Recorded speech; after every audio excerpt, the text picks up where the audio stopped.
tiger, iconic symbol of the wild, and an apex predator that we fear and admire.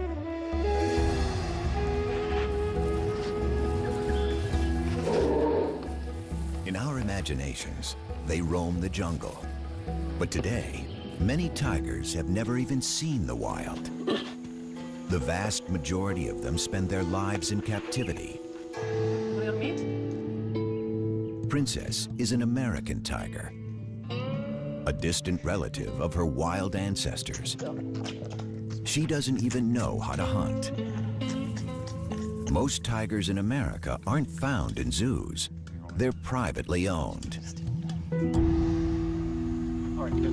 There are more than twice as many of them as the highly endangered wild tiger. This could change if new legislation is passed that would ban the private ownership and breeding of tigers.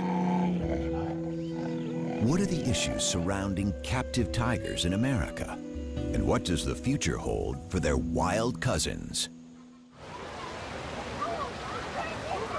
Tigers are one of the world's most popular animals.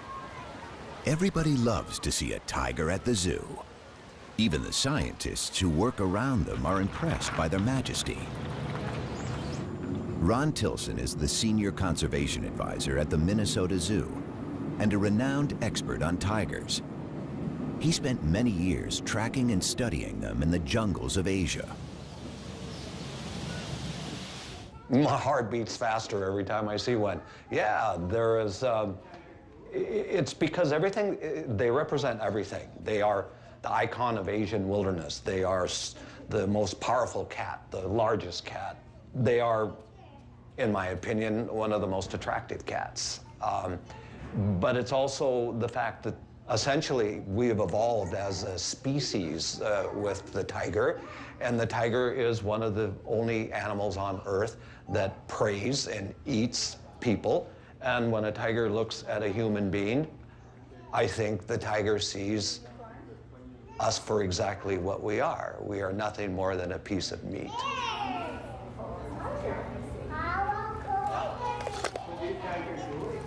The tiger and the power it represents has always fascinated us. At the beginning of the 20th century, there were 100,000 tigers in the forests of Asia. The first tigers came to America as entertainers. Before zoos and circuses attempted to control their breeding, surplus animals found their way into private hands. Soon, everyone from the rich and famous to companies and sports teams wanted a piece of the big cat. For some Americans, like the character of Tony Montana in the movie Scarface, owning a tiger became a symbol of success.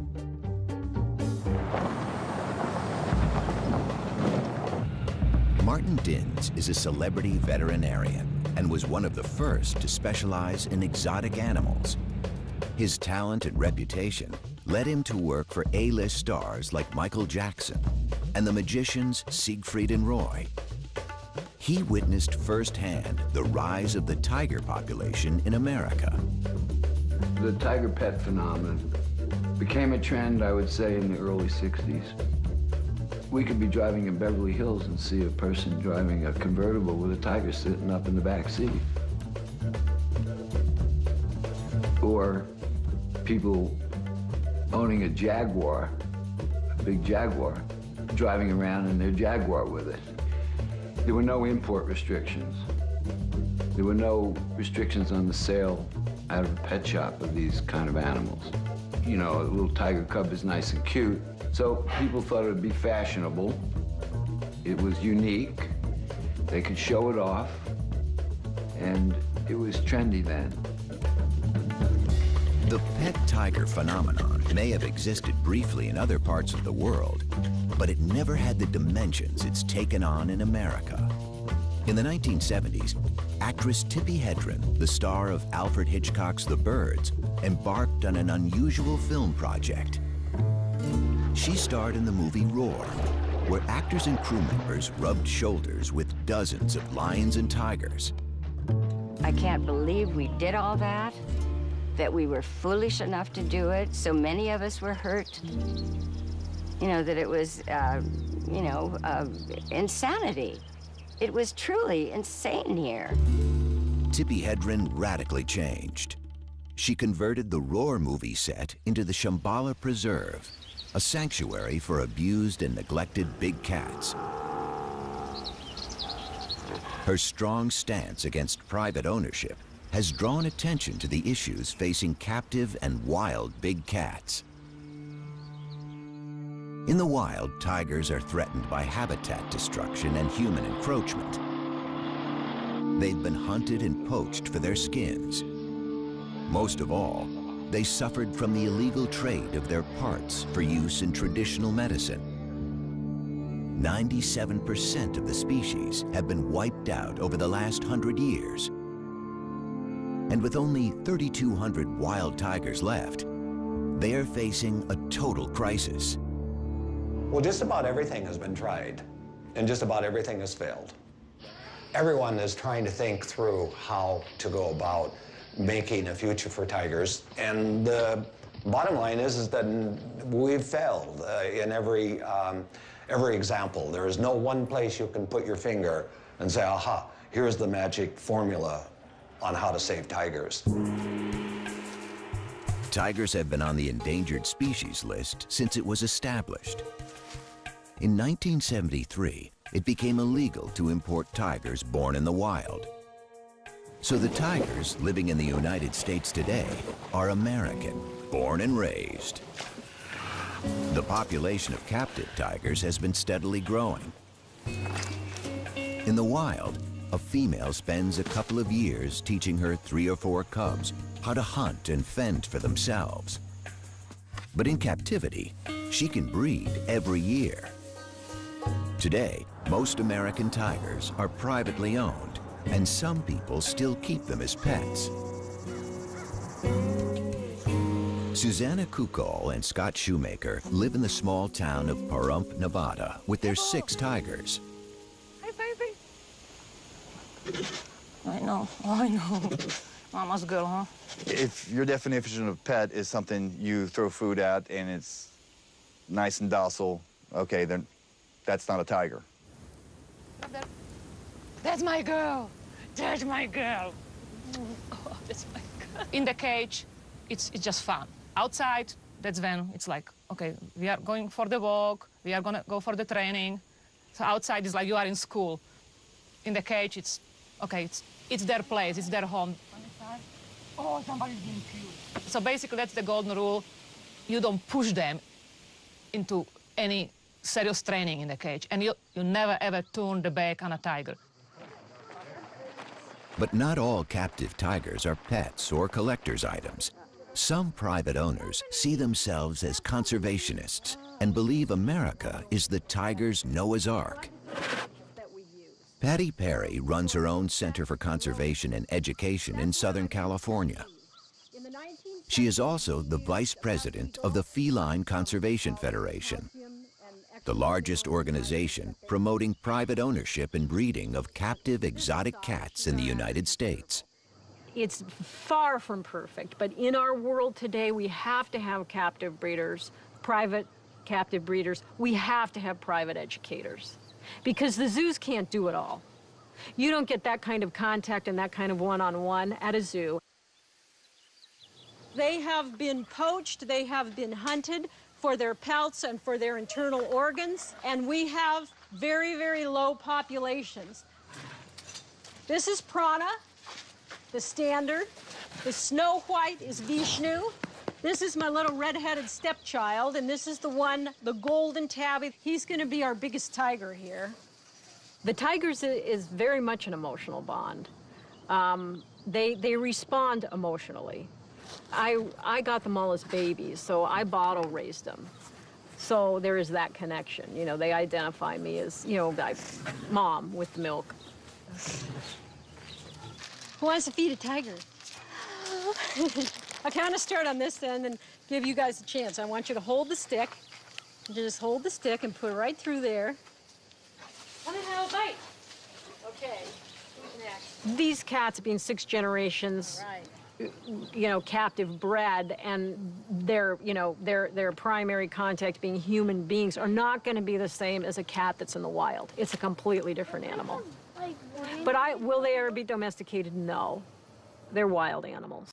The wild nature of tigers is seen even among those in captivity. In 2003, famous Las Vegas entertainer Roy Horn was mauled during a performance by one of his beloved tigers. The tiger just grabs him, like, let's be right around here in this area, grabs him, like, just locks on him, picks him up, and just drags him. We just heard all this commotion behind the curtain, and you could hear. It reminded everyone that even trained tigers are unpredictable and dangerous. For 40 years, those guys did 2 to 3 shows a day.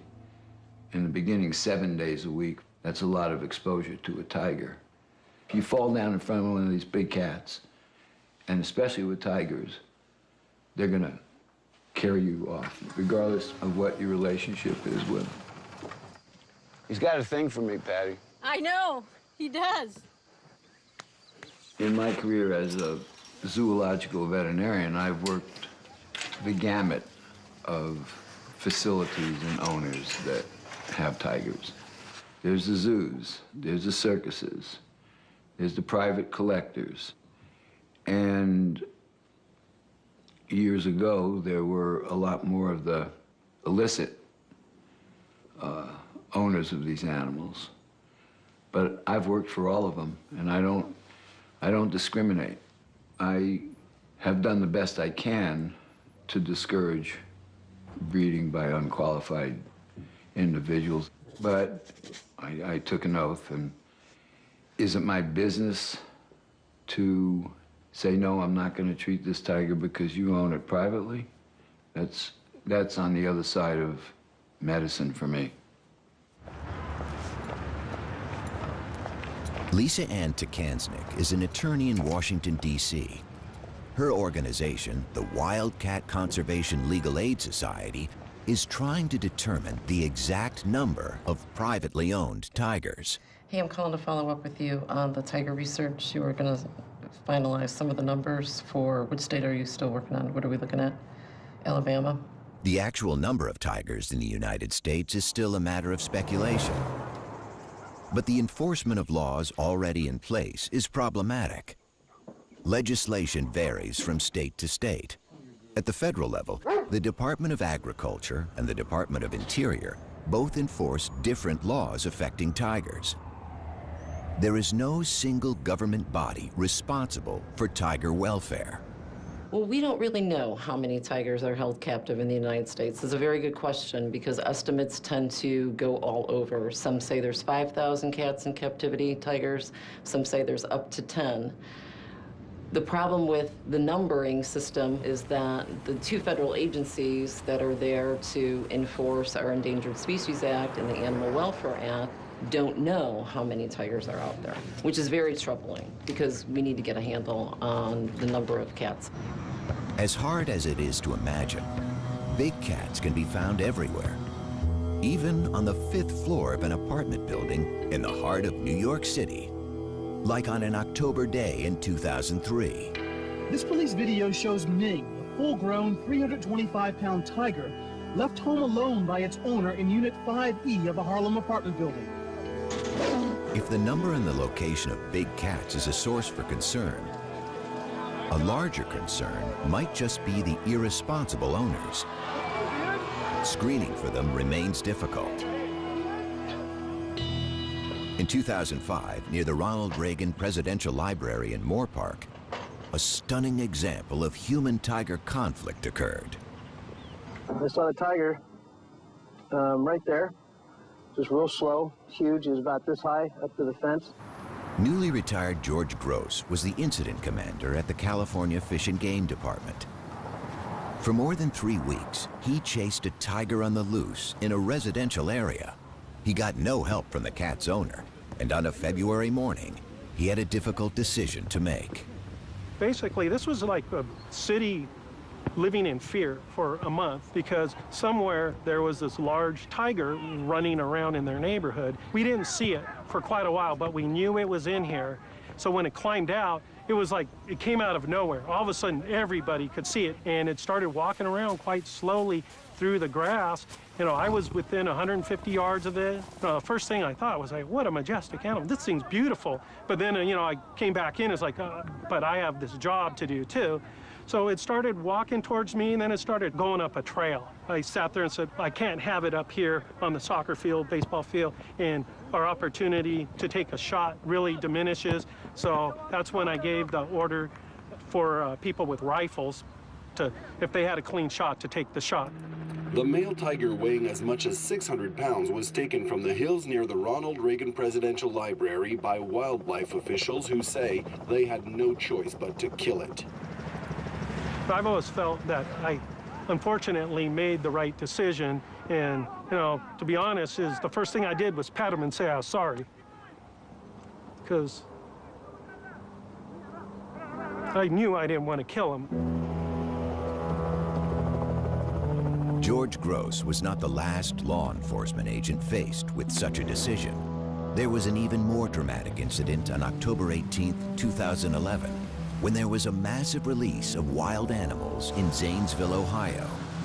The owner of a private zoo threw open the gates of his facility before committing suicide. This time, it wasn't one tiger, but 18 on the loose. They were all killed by the authorities along with lions, bears, and monkeys. It probably will come to another tragedy before certain laws are either enforced like they should be, or new laws are going to have to be implemented. To have multiple situations happen because we're not moving on these issues is very tragic, and it's very sad, not only for the individuals, but the cats that are involved, because most of the time those cats are shot on site. I'd rather see us be in a proactive mode versus a reactive mode. Is it time to ban the private ownership of tigers and other exotic animals?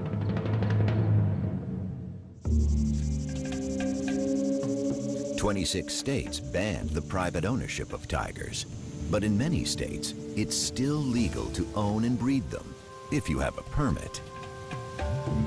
Stories of tiger cubs sold at swap meets or on the internet are galvanizing the movement to ban private ownership of big cats. And in Washington, a political and legal battle is underway. People can't believe that these animals are still being born to be sold as pets. And you can get them for any amount of money if you're foolish enough to pay. And when you see those little cubs, they're cute. But by the time they're 7 months old, they are tearing up your house and taking a pretty good chunk out of you, because they don't have a 400-pound mom to say, knock it off, nor do they have any siblings with whom to play.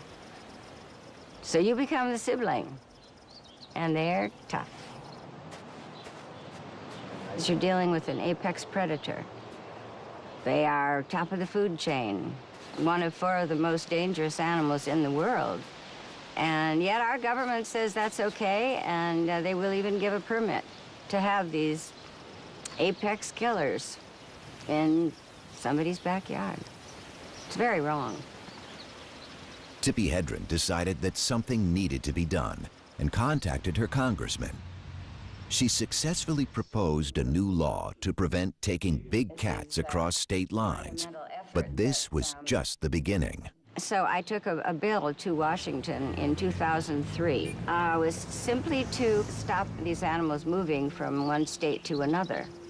And it took 2 years. It was called, titled the Captive Wildlife Safety Act. It was sort of a precursor to the bill that I am ultimately, my goal is to have a bill that will stop the breeding of all of these animals to be sold as a pet or for financial gain. Tippi Hedren isn't alone in her quest to end the private ownership and breeding of tigers. Conservation organizations fear that the captive population of American tigers could contribute to the lucrative global trade in tiger parts for traditional medicines. For now, tiger farms in China and poaching are the main source of parts. To have a state law, and we have 50 states, banning breeding of tigers in captivity would be too problematic. And it's easier to make it a federal regulation. Then we don't have 50 different laws that could have as many different exemptions, so it's easier to do it at the federal level. The private ban is really focused on going after the individuals or these backyard breeders that are sort of out of the radar. Many private owners who have all their permits believe they have every right to keep tigers. Well, the possibility of a federal ban would be a nightmare. There are more and more and more restrictions all the time. All the time. More and more regulations and more restrictions. You have to, again, you have to be organized. You have to have lobbyists. You have to present your side of it to the right people. It's a political thing. It's a money thing. The organizations pushing for the ban are also concerned about tiger welfare. Even federal agencies have set very low standards of care. A 3x3 meter cage is the minimum requirement. Tammy Tees manages the Wildcat Sanctuary in Minnesota. She has heard countless stories of abused animals and careless owners. Most of the animals, including the tigers at the sanctuary, come from people who think a tiger would make a good pet. We hear all the stories. It got aggressive. It turned on me. I can't find vet care. I lost my homeowner's insurance. I didn't know it'd get this big. I didn't know it'd eat this much. And we tell people a wild animal is not a pet, and it never should be kept as one. Titan behind me, that tiger was illegally owned and should have been seized under the state law. Had he been seized prior to that, his owner would still be alive today. Stopping people from acquiring and breeding tigers motivates animal rights defenders and conservationists, but private breeders defend their practice by saying that if tigers were to go extinct in the wild, it would be better to have captive tigers than none at all. This view is highly controversial. My question is, if you ban these animals, we can no longer keep and breed them, so they will be extinct in captivity. Now they go extinct in the wild. What have you accomplished? You killed the species.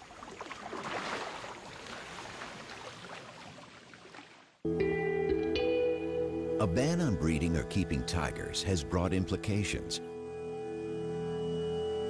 While the United States looks to control unregulated breeding of tigers by private owners, across the world, extraordinary efforts are being made to save tigers in the wild. For Ron Tilson, zoo tigers represent a backup for the wild population. He has been the coordinator of the Tiger Species Survival Plan, designed to maintain healthy and genetically diverse tigers. In the zoo world, we try and have what we call a hands-off management. That means let's not touch tigers, let's not play with tigers, let's consider them really quite dangerous. For the longest time, I refused to even call a tiger by a name. I'm not particularly fond of house names. To me, they're numbers. They're a stud book number, and I see a tiger more as a collection of genes. And what I'm concerned about is the future, way down the line, that these animals still maintain their tigerness. Scientists have divided tigers into 9 subspecies. 3 of them have already gone extinct: the Bali tiger in the 1940s, the Caspian tiger in the 1970s, and the Javan tiger in the 1980s. Surviving are the Siberian or Amur tiger, the Bengal, the Indo-Chinese, the Malayan, and the Sumatran tigers. They are all endangered. And the last South China tigers can only be found in captivity. We know every tiger in the North American zoos, and we know its lineage. We know every parent, grandparent, great-grandparent, great-great-grandparent, all the way back to its wild-caught mother and father. So we know exactly where they came from in Russia for the Amur tigers, and we know who they mated with and who their offspring. So we have these like giant family trees. Unlike most zoos, most private owners don't know the lineage of their tigers because no one has kept track of their pedigrees. Yeah, there you go, Elvis. Tigers from different subspecies resemble each other, and most breeders aren't interested in keeping subspecies pure. As for subspecies, I don't believe in them. I don't care. And some of them might have more Bengal blood in them because some of them don't actually grow the big, thick fur in winter. Some of them do, so I know they have a lot of Siberian blood with them. The white tiger is the best example of breeding for looks. Loved for its striking appearance, it's not a subspecies, but a color morph, the result of a recessive gene that causes 1 in every 10,000 tigers to be born white. White tigers are almost non-existent in the wild, but they are often bred in captivity. This has made them highly inbred and more susceptible to health problems. And that's not the only consequence of private ownership. People notice that many tigers in captivity might be bigger than in a wild, because in a wild you need to stay athletic to catch prey. In captivity, they get their food served basically on a silver platter. And one of the reasons many tigers in captivity are huge, they are simply fat, they are obese, not good for their liver. A lot of the stuff American tigers are fed, it's basically stuff we eat, it's from supermarket. Some of the meat might have some hormones in them. The other theory is some breeders might selectively breed for bigger size because it looks impressive on display. Huge tiger, it looks more impressive than small tiger. Might be simply because they just don't exercise as much as the ones in the wild, because any cat, even